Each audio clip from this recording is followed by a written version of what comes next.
1.6 is going to continue to be review for us, and we're going to go over some more terms. So what we're talking about in this one is we're talking about the inequalities. And if we join two inequalities together, we have a compound inequality. So that's two inequalities that are joined by and or by or. And those are going to be key words because they're going to change how the graph, which is your solution, is going to look. So if I ask you for the intersection, if you think about what an intersection is, it's where two roads cross. That's exactly what it means in math. It's going to be the graph of a compound inequality using the word and. It's where both statements are true. That's going to be very important, that both of them have to be true. It's where they overlap, where they intersect, the true parts. A union, if you think about a union is things joining together. Okay, keeping their separate identities, but joining together. So the graph of a compound inequality, again, using the word or. And this is where either or both are true.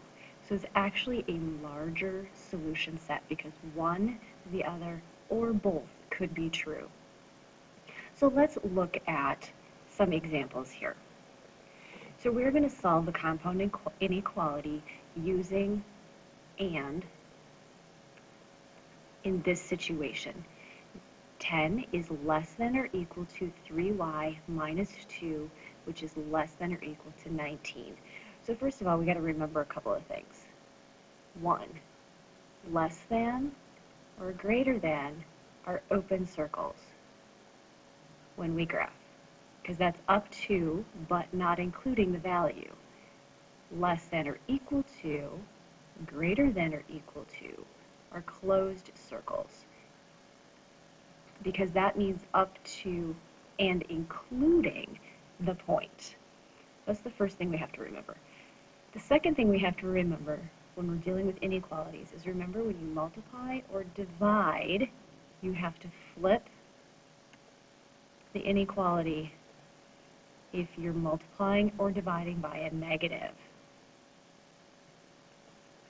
And that's review from way back. So just a couple of things to remember about dealing with these inequalities. When I have a compound inequality that's written like this, it's all smushed together, it really came from two separate inequalities. It came from this one, and it came from this one. So I'm going to write them out separately so I can solve them. I can't solve it when it's all smushed together like this. So I have 10 is less than or equal to 3y minus 2, and these both have to be true. 3y minus 2 is less than or equal to 19. Now, these are both simple problems to solve on their own. So I'm going to add 2 to both sides. So I have 12 is less than or equal to 3y. I'm going to divide by 3. I don't have to worry about flipping because it's positive. And I have 4 is less than or equal to y. I don't like to think about it that way. I have trouble. So I'm going to pancake flip this thing over. And so I have y is greater than or equal to 4. Notice I kept the greater than by the y. I just flipped the whole thing over. So that's half of my graph. The other half of my graph, add 2. So I have 3y is less than or equal to 21. Divide by 3. And I have y is less than or equal to 7. So I need to graph these things separately, and I need to see where they are both true because this is an and. So we can start our graph wherever. So let's say this is 0, 4 is going to be here, 7 is going to be here. So this part says all y's greater than or equal to 4.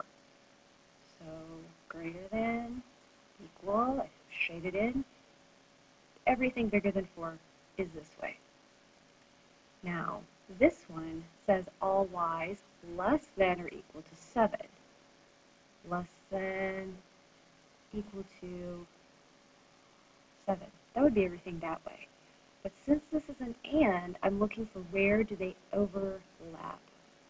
And where both are true is up to including 4 in this area and up to including 7. So if I pick any values in that area, it makes it true. So part of your answer can just be the graph, or you can write these either separately, or you could put them back together in a compound inequality. All 3 of those are acceptable answers. Now what happens if we start with an or? So they're already split, so I can go ahead and just solve them separately. So this one I'm going to subtract 3.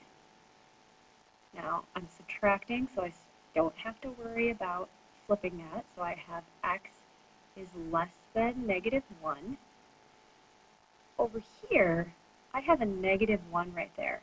So I have to multiply both sides by -1, which means I need to flip the sign. And so I have x is greater than or equal to +4. And remember, this is an or. One is true, the other is true, or both. So let's go graph these. So here's -1, here's 0, here's 4. So what does mine say? X is less than -1. Less than but not including. Numbers less than -1 are that way. Numbers greater than or equal to 4, greater than equal to 4 are this direction. Since this is an or, it's the union of both sets of answers. It's a larger set. So this picture right here and these, or these, is your answer. Okay.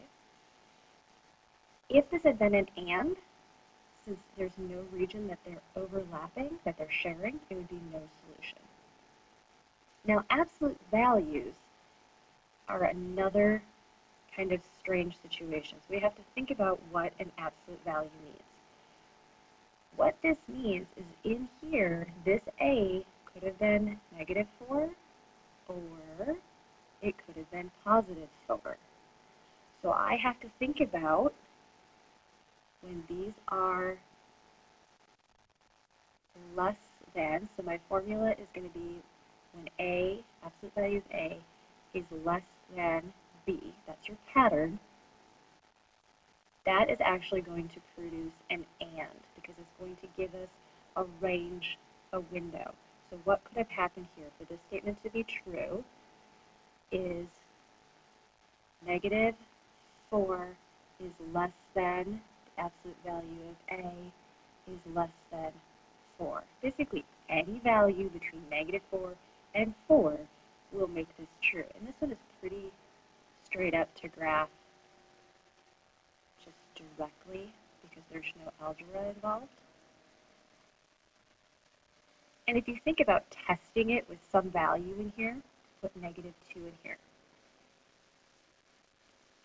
So does this work?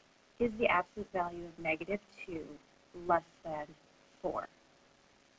Well, 2 is less than 4. So that is true. If we pick something outside of the bounds, like 5, is the absolute value of 5 less than 4? Well, 5 is not less than 4, so that's false. So we're showing that any of the infinite values between -4 and 4 will make this thing true. Now here I have a greater than sign. And so what's going to happen there, and here's my pattern, the absolute value of A greater than some number. That is going to give me an or statement. And it's all based on reading your problem in this manner. So here, my two statements is actually A is greater than 4, or, flip the sign because we're dealing with a negative, A is less than -4. So when I graph that, -4, 4, A is less than negative 4 would go that way. A is greater than 4 would go that way. So let's test to see if this works. So here's a negative 5. So go back to the original. Does the absolute value of negative 5 greater than 4? 5 is greater than 4, so that's true. Let's stick something in here like negative 1. Is the absolute value of negative 1 greater than 4? Is 1 greater than 4? That's false, and that's why I don't have anything shaded.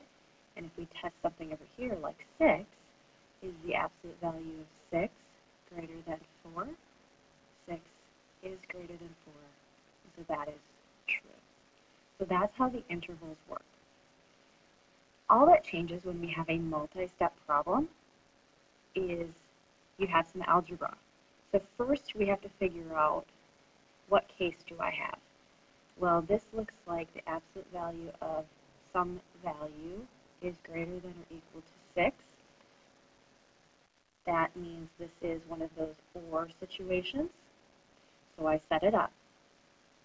So I have 3x minus 12 greater than or equal to 6, or don't forget to flip your sign, 3x minus 12 is less than or equal to negative 6.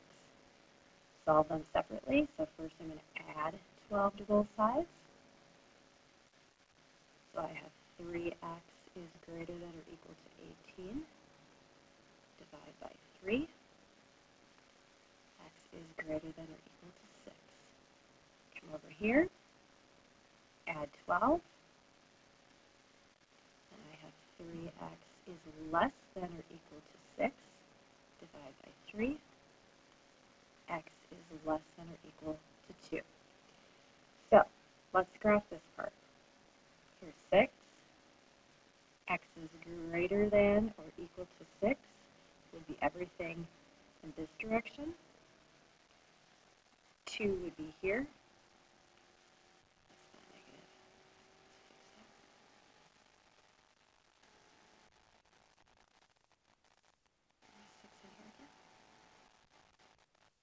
Two is less than or equal to, so a solid circle, and everything on this direction. Since it's an OR, I'm good with them not overlapping. If I went back to my original and I tested with values like 0, 3, and 7, you would find out that they would make it true, false, and true is what should happen. So let's take a quick check here. So 3 times 0 is 0, minus 12. Is that greater than or equal to 6? Negative absolute value of negative 12. 12 is greater than or equal to 6. So that is true. If we use 3, 3 times 3 is 9, minus 12. I have minus 3 in the absolute value. Is that greater than or equal to 6? 3 is not greater than or equal to 6, so that's false. And if I use 7, 21 minus 12 is 9, greater than or equal to 6, and 9 is greater than or equal to 6. So that is it for the 1-6 lesson. Good luck on your homework.